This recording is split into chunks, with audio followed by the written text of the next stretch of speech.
Decisiones equivocadas. Voy a dar un contexto pequeño acerca de nuestro relato, el cual se desarrolla básicamente en el capítulo 12 y 13 de Génesis. Si quieren leer sus Biblias, ese va a ser nuestro pasaje base. Ahí vamos a estar regresando frecuentemente porque pues es la historia donde Dios básicamente le hace un llamado a Abraham, un hombre que fue sacado de la comodidad de su tierra, Ur, que era una de las ciudades más prósperas de Mesopotamia, ¿no? Lo que es el actual Irak. Dios lo llamó a comenzar un nuevo proyecto en la tierra de Canaán, ¿no? Que es precisamente el actual Israel, forma parte de lo que es la tierra de Canaán, el cual pues es un territorio muy, muy extenso. Y a partir de ese llamado que Dios le hace a Abraham, Dios le dice que va a hacer con él un pacto, ¿verdad? Un pacto el cual consistía básicamente en 4 puntos. Que de Abraham saldría un pueblo. Estamos hablando del pueblo judío. Que esa tierra, ¿no?, sería el pueblo para Israel, para los judíos. Estamos hablando, no recuerdo ahorita exactamente, es del río Éufrates al río Nilo, y por arriba sería el Mediterráneo, y abajo más o menos como la tercera parte de lo que es la península arábiga. Entonces, estamos hablando de una extensión enorme, enorme. La siguiente promesa sería que de ahí nacería una nación llamada Israel. Y además, la promesa también implicaba que tendría la protección divina. Es importante recordar este pacto a la luz del conflicto que acaban de pasar los judíos y los palestinos, ¿verdad? Porque debemos entender que este pacto que hizo Dios con Abraham es un pacto incondicional, ¿no? Es decir, es un pacto que no depende de la obediencia de su pueblo, es un pacto que no depende de la fidelidad de Israel ni de nada. Es un decreto divino que nadie va a cambiar. Esto quiere decir que Israel es la tierra de los judíos y que Dios los va a proteger siempre, porque esto es lo que pactó Dios con Abraham, ¿no? Esto es lo que le prometió hace miles de años. Y aunque el pueblo de Israel nunca ha tenido en toda su historia el territorio prometido, como les decía, del Éufrates al Nilo y del Mediterráneo hasta abajo, ¿verdad? En toda su historia, el pueblo judío jamás ha tenido la posesión total de este territorio prometido por Dios. Pero la Biblia, dentro de una de las profecías que nos da, dice que algún día todo este territorio lo tendrá Israel, porque esto se lo prometió Dios. Entonces, aunque a través de la historia se haya ganado o se haya perdido ciertos lugares, ¿verdad? A través de la historia, desde 48, 67, 73, todas las batallas que ha luchado Israel, en las que ha ganado y perdido territorio, finalmente Dios dice que este territorio va a pertenecer a Israel. Así que hagan lo que hagan, pase lo que pase, este será el final. Bien, Abraham fue llamado a comenzar una aventura al lado de Dios. Y él era un pagano. Abraham era un pagano y un idólatra. Y él fue llamado por Dios. A él se le dijo en Génesis 12:1, sal de tu tierra y de tu parentela y de la casa de tu padre a la tierra que te mostraré. Y él decidió seguirlo. Como dice también en Hebreos 11:8, por la fe Abraham, siendo llamado, obedeció para salir al lugar que había de recibir por herencia y salió sin saber a dónde iba. Seguramente cuando Dios llamó a Abraham, vio en él pues una fe naciente, ¿verdad? Un corazón en busca de la verdad, y vio en él una persona dispuesta a seguir la luz que Dios iba poniendo en su camino. Durante su traslado a esta tierra prometida, Dios se le apareció a Abraham y éste le edificó un altar en Betel, dando así y confirmando así su fe ante Dios. Así llegó a la tierra de Canaán y todo parecía ir muy bien hasta que, como dice en Génesis 12:10, dice, hubo entonces hambre en la tierra y descendió Abraham a Egipto para morar allá, porque era grande el hambre en la tierra. Esta mañana voy a hablar acerca de las decisiones equivocadas de dos personajes, Abraham y su sobrino Lot. Este es un estudio acerca de las decisiones que tomas, del trabajo que escoges, de las amistades con quienes decides relacionarte, del lugar donde decides establecerte, del ambiente a donde te mueves, etc. Abraham. En este momento vemos la primera mala decisión de Abraham. La primera mala decisión de Abraham fue moverse. Dios acababa de hacer un pacto con Abraham, en el cual Dios le había prometido bendición y protección en la tierra que se le iba a dar. ¿Y qué pasó? Que de pronto lo vemos abandonar esta tierra por circunstancias que podrían parecer pues humanamente muy justificables. Dice el texto que hubo hambre en esa tierra. Pero además esta decisión mostró una falta de confianza en aquel Dios con quien acababa de pactar. Este hombre, que había sido librado del paganismo y de la idolatría de Ur,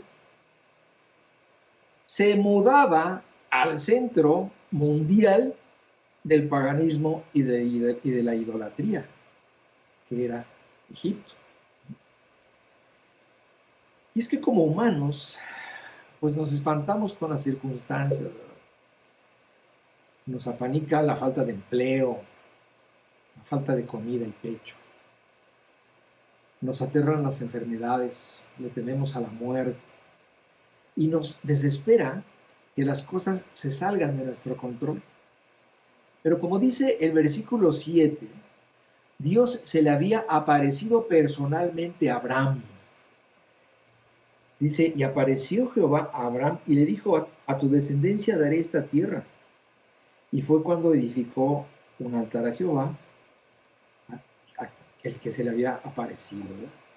Entonces, no obstante que en el trayecto hacia esta tierra Dios se le había aparecido personalmente a Abraham, no fue suficiente. Por instinto, tenemos la tendencia a movernos siempre, ¿no? Algo tenemos que hacer, porque si no, nos sentimos mal con nosotros mismos. Y no siempre este es un buen consejo. Dice el Salmo 37:7, guarda silencio ante Jehová y espera en él.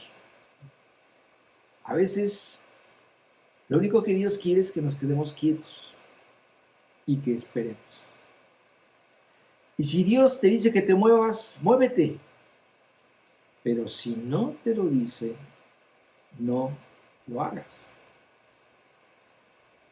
Una de las formas más elementales de cacería entre los aborígenes de África es que cuando detectan algún animal escondido entre los matorrales, entonces comienzan a hacer ruido para que éste salga corriendo y entonces lo puedan atrapar.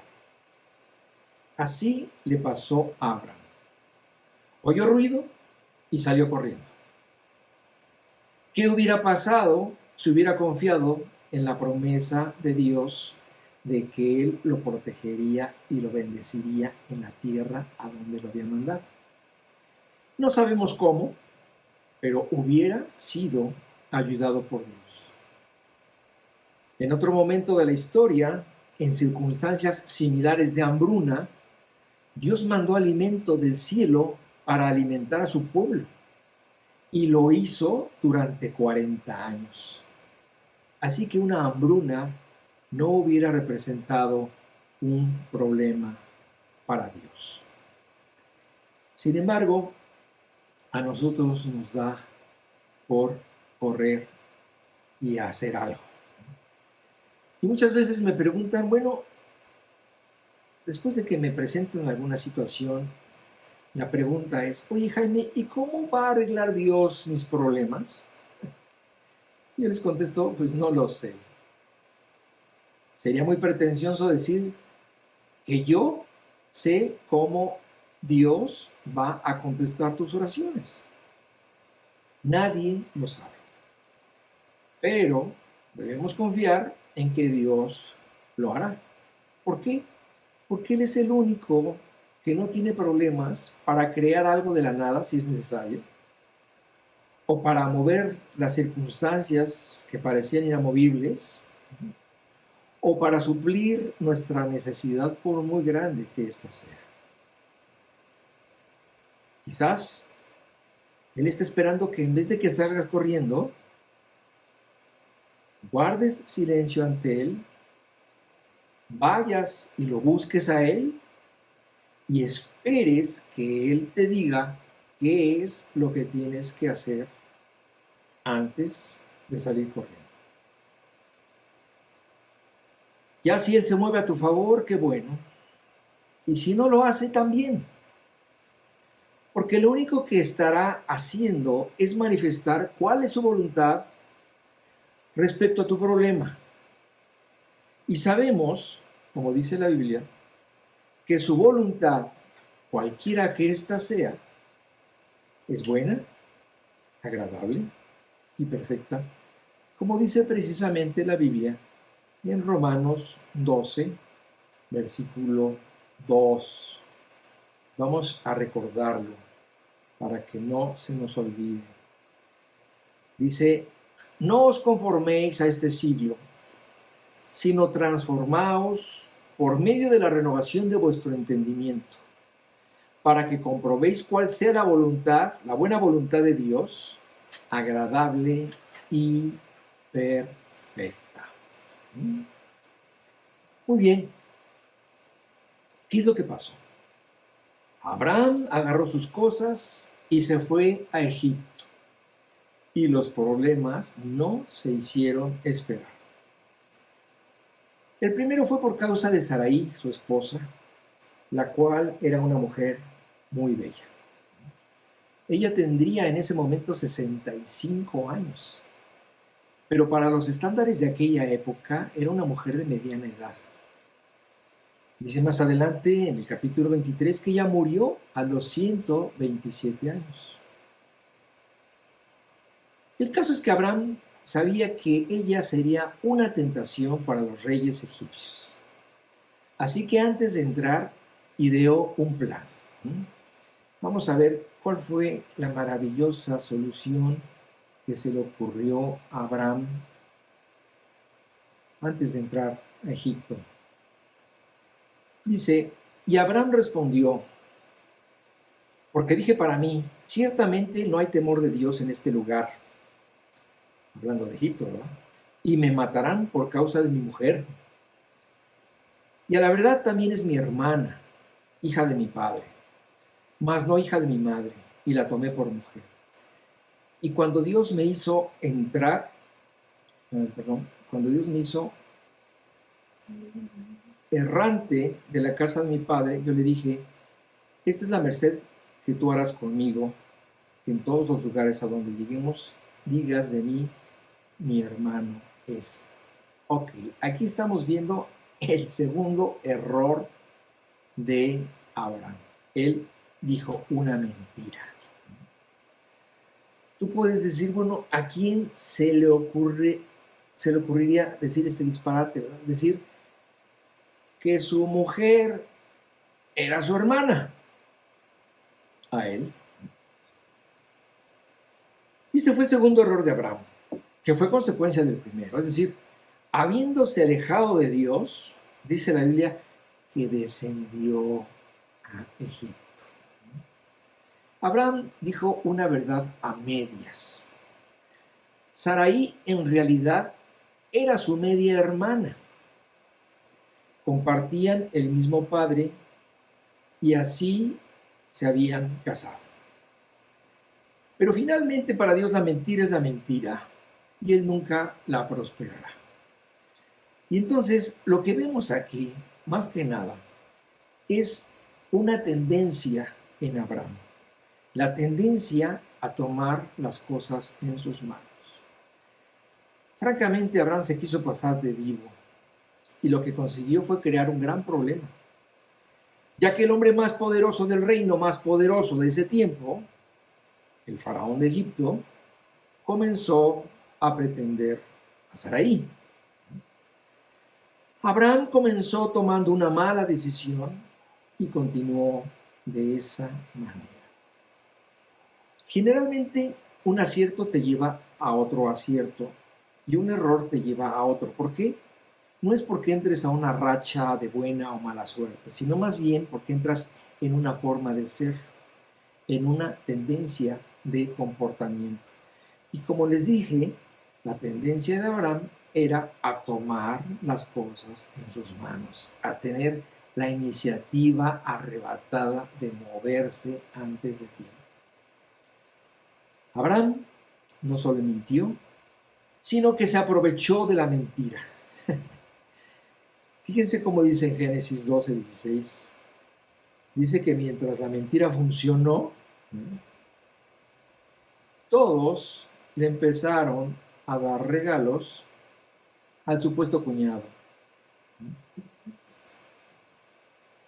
E hizo bien a Abraham por causa de ella. E hizo bien a Abraham por causa de ella. Y él tuvo ovejas, vacas, asnos, siervos, criadas, asnas y camellos. Es decir, la gente quería congraciarse con Abraham a causa de Sarai. Obviamente Dios no aprobó su conducta y lo manifestó por medio de mandarle plagas a la casa de Faraón y así descubrir la mentira de Abraham. Como dice en los siguientes versículos, dice: mas Jehová hirió a Faraón y a su casa con grandes plagas por causa de Sarai, mujer de Abraham. Entonces Faraón llamó a Abraham y le dijo: ¿qué es esto que has hecho conmigo? ¿Por qué no me declaraste que era tu mujer? Para ese momento, como les dije, gracias a Sarai, Abraham había acumulado una gran cantidad de dinero y de ganado. Pero también, a causa de Sarai, cuando fue descubierto en su mentira, fue expulsado de Egipto junto con toda su parentela. Así que Abraham regresó a Canaán con una gran vergüenza a cuestas, ¿verdad? Habiendo quedado como el más mentiroso de todos los mentirosos. Y con estas lecciones aprendidas, pues dice la Biblia que él fue quebrantado por esta experiencia vivida. ¿Por qué? Porque se nos dice que de regreso se volvió a detener en Betel. En Betel, que quiere decir casa de Dios, donde de ida había hecho sacrificio a Dios y había hecho un altar. De regreso se vuelve a detener ahí mismo para adorar a Dios.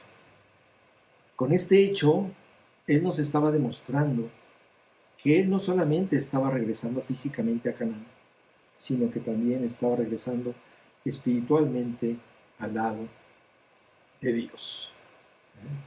Es increíble, ¿verdad? Es increíble. Yo, cada vez que leo todas estas historias en la Biblia, me doy cuenta cómo Dios nos relata tanto lo bueno como lo malo de sus hijos.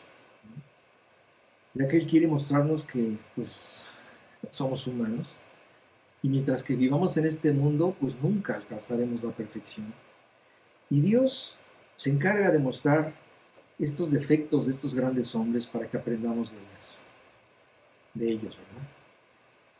Entendamos también que pues nuestra vida es una lección permanente, ¿no?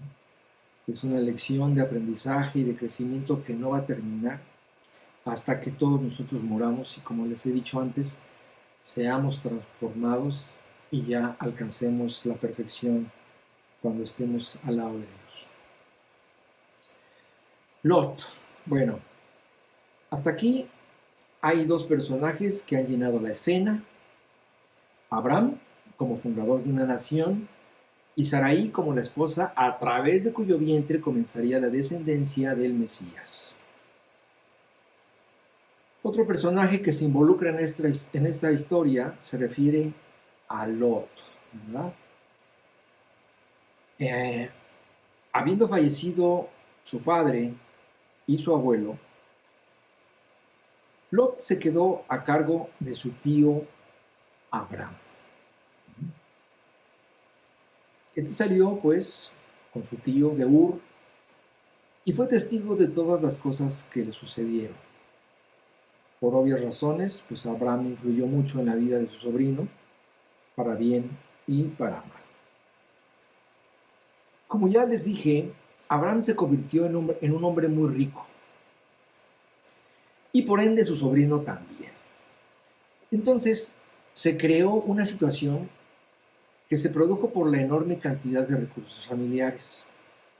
Dice el texto que la tierra no era suficiente para que habitasen juntos, pues sus posesiones eran muchas y no podían morar en el mismo lugar.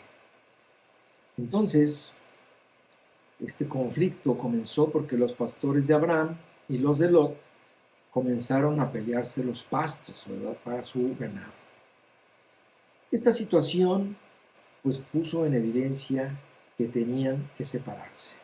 Ya la tierra no daba para los dos y tenían que buscar separarse.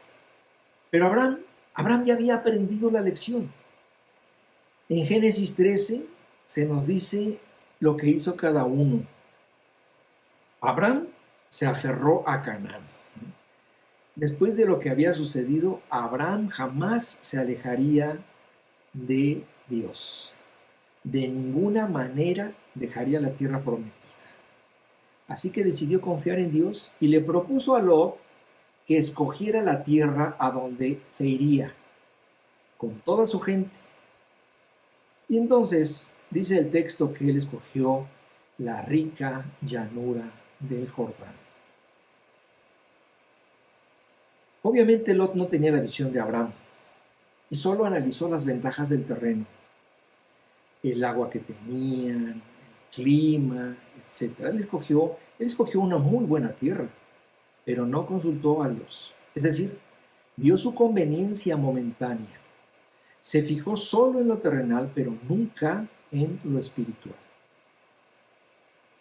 Lot asentó sus tiendas en el mejor lugar para prosperar materialmente hablando, pero en el peor lugar para formar una familia. ¿Y sabes qué pasó? Al final se supo que escogió mal, tan mal que toda su vida se arrepentiría de las consecuencias de su mala decisión. El primer error de Lot fue, está aquí en Génesis 13:12, y dice: Abraham acampó en la tierra de Canaán, en tanto que Lot habitó en las ciudades de la llanura, y fue poniendo sus tiendas hasta Sodoma. Sodoma era una de 5 ciudades asentadas en la llanura del Jordán, junto con otra ciudad famosa llamada Gomorra. ¿Tú has oído hablar de Sodoma y Gomorra? Estas 2 ciudades eran conocidas por su maldad. En pocas palabras, eran los peores vecinos que podía tener. Y como nos sigue diciendo el versículo 13 y en Ezequiel, dice que los hombres de Sodoma eran malos y pecadores en contra de Jehová en gran manera. Y dice Ezequiel que los pecados de Sodoma eran el orgullo, la glotonería y la pereza, la explotación del pobre y del necesitado, y la práctica de la homosexualidad. Por todas estas razones, sabemos que estas ciudades fueron destruidas. Entonces, el primer error de Lot fue acercarse a la frontera de Sodoma. El segundo error de Lot está narrado en Génesis 14:12, y dice así: tomaron también a Lot, hijo del hermano de Abraham, que moraba en Sodoma, y sus bienes, y se fueron. Es decir, aquí este pasaje ya nos dice que Lot ya vivía en Sodoma. Primero se juntó a la frontera y ahora lo vemos ya viviendo en Sodoma. Y dice más adelante, en el versículo 1 del capítulo 19, dice: llegaron pues los 2 ángeles a Sodoma a la caída de la tarde, y Lot estaba sentado a la puerta de Sodoma. Y viéndolos Lot, se levantó a recibirlos y se inclinó hacia el suelo. Bueno, independientemente de lo que nos dice este pasaje, nos dice que Lot ya estaba sentado a la puerta de Sodoma. Esto de estar sentado a la puerta de Sodoma implica 2 cosas. Las personas que hacían esto eran las personas que eran jueces en Sodoma, o eran personas que hacían negocios en Sodoma. Entonces, ¿qué es lo que estamos viendo aquí? Ya a Lot perfectamente acomodado en Sodoma. Primero, se acercó a una ciudad inconveniente, no solo para procrear una familia, sino para cualquiera que se preciara de ser un seguidor de Dios, ¿verdad? O sea, después, él vio la comodidad de vivir en una ciudad y se mudó a ella. Y más tarde lo vemos ya disfrutando de la conveniencia de hacer negocios en esta gran ciudad. Es increíble, ¿verdad? Como decía Felipe Gil hace años en una canción, la gente siempre es la gente. Comienzan de lado y acaban de frente. Dice la Biblia en el Salmo 1:1. Vamos a ver qué dice la Biblia en el Salmo 1:1. Bienaventurado el varón que no anduvo en consejo de malos, ni estuvo en camino de pecadores, ni en silla de escarnecedores se ha sentado.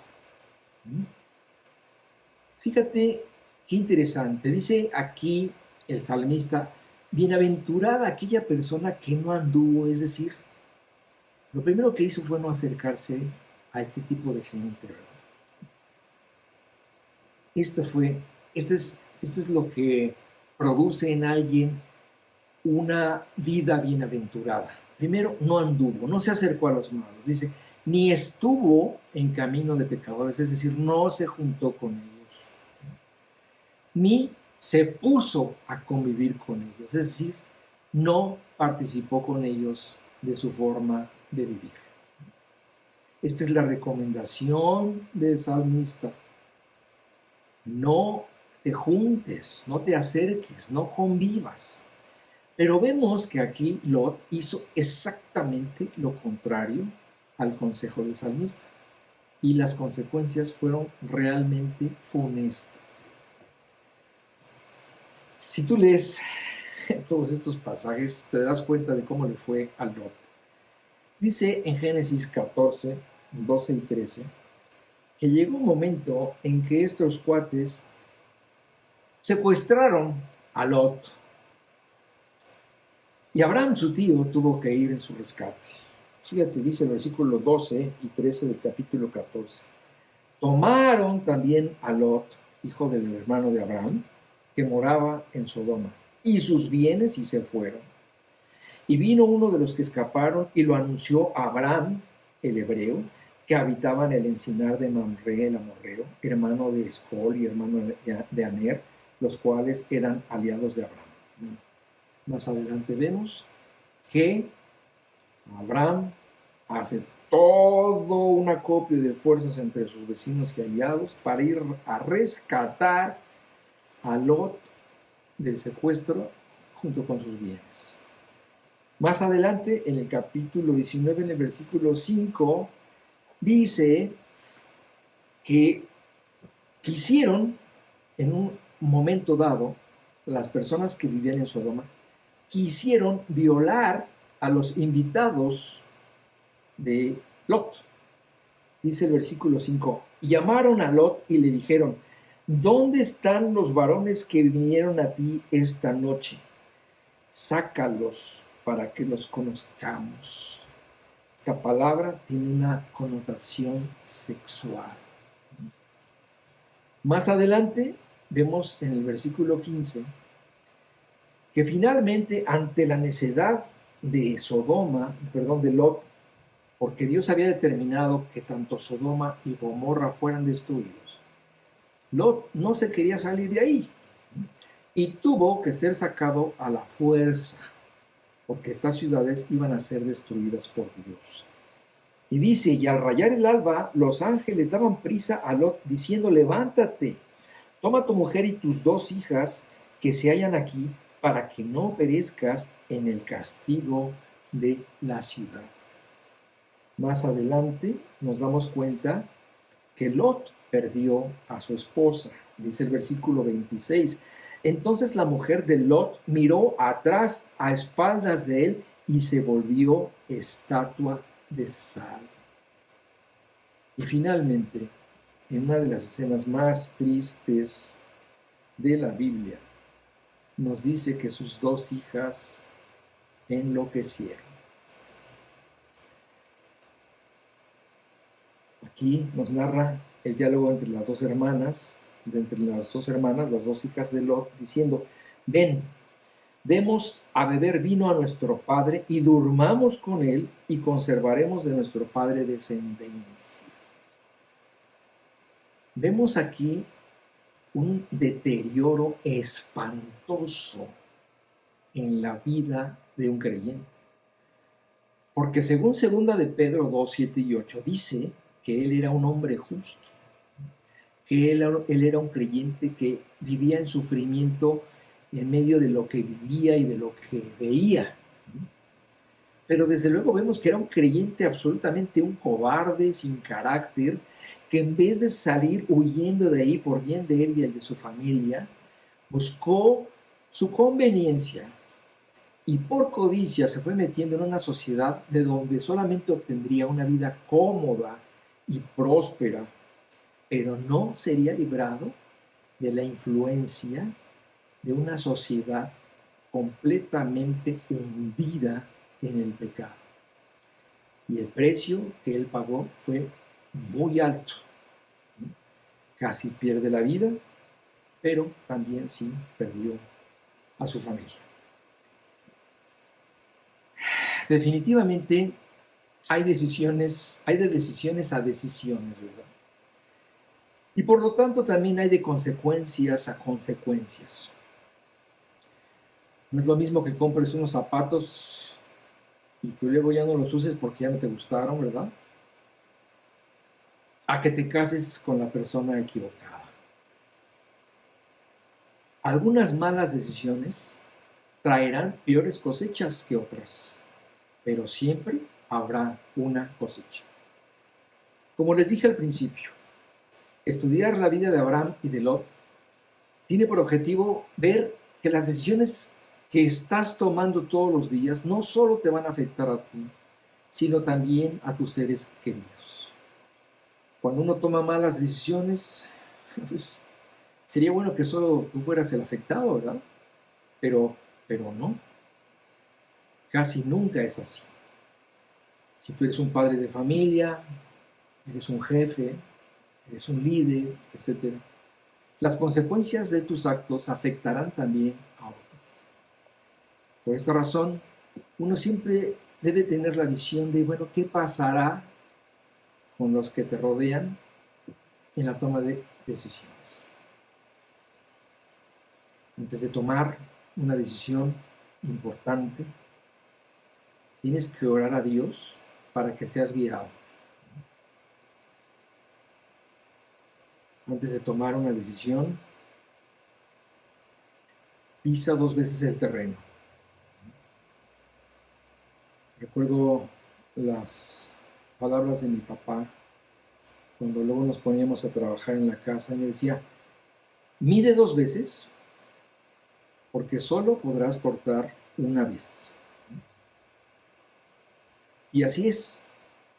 A veces nos lamentamos después de haber cortado, pero ya es tarde. A veces las cosas se pueden arreglar, a veces no. Ni Abraham ni Lot, ¿verdad?, fueron perfectos, como ningún cristiano lo es.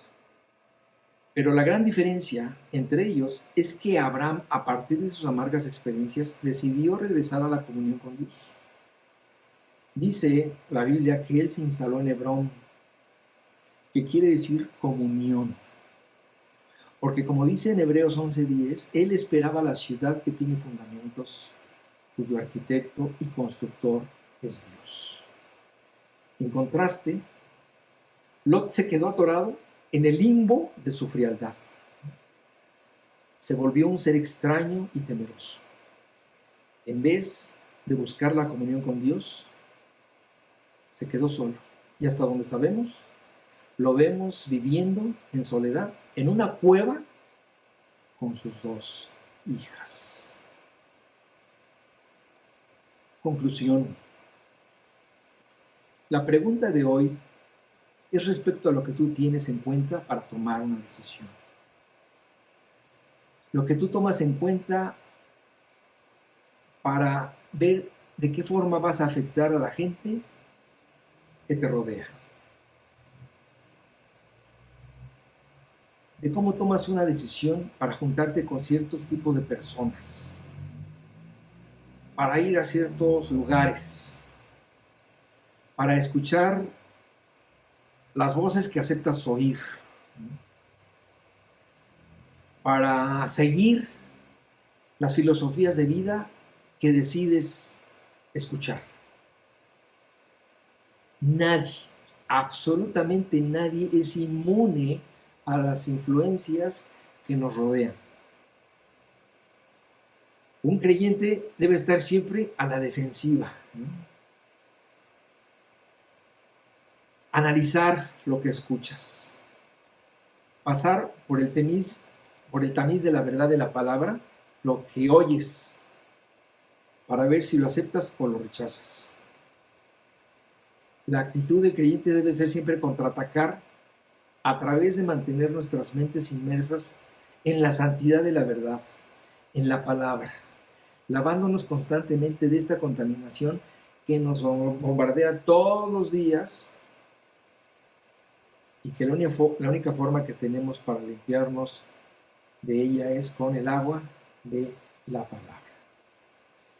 Porque nadie, absolutamente nadie, dice la Biblia, puede poner en su pecho fuego o pisarlo sin quemarse.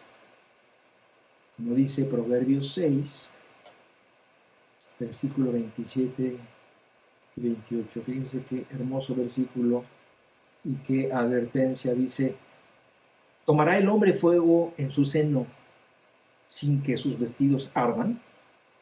O sea, ¿alguien puede ponerse una brasa en su pecho y evitar quemarse? Dice: ¿andará el hombre sobre brasas sin que sus pies se quemen? No, no es posible. Basta simplemente ver el contraste en la vida de quien tomó una buena decisión, ¿verdad? Abraham, con quien Dios pactó, porque escogió vivir bajo su voluntad. Y entonces Dios le prometió ser padre de multitudes, etc. Pero Lot fue siempre una pesadilla para él mismo y para su familia, porque escogió vivir para el mundo. Mira, desgraciadamente,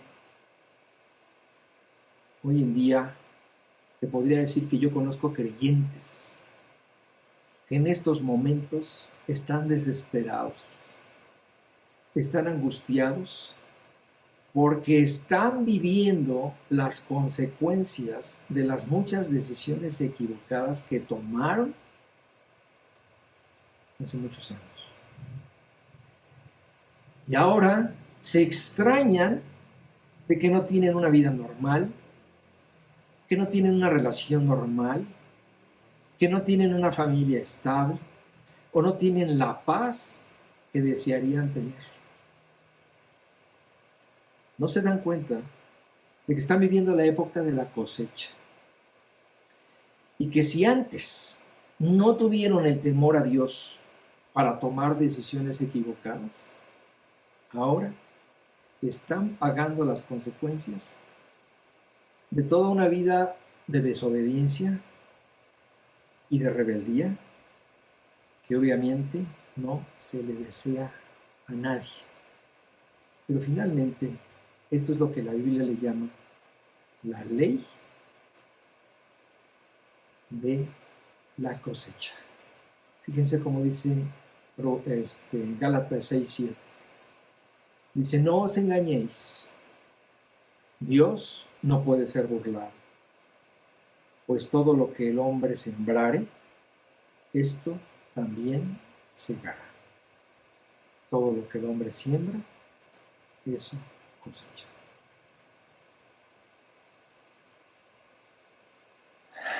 ¿Tu situación tiene remedio? No sé a qué grado. Lo que sí sé es que si hay alguna restitución, no será al ritmo que tú quisieras.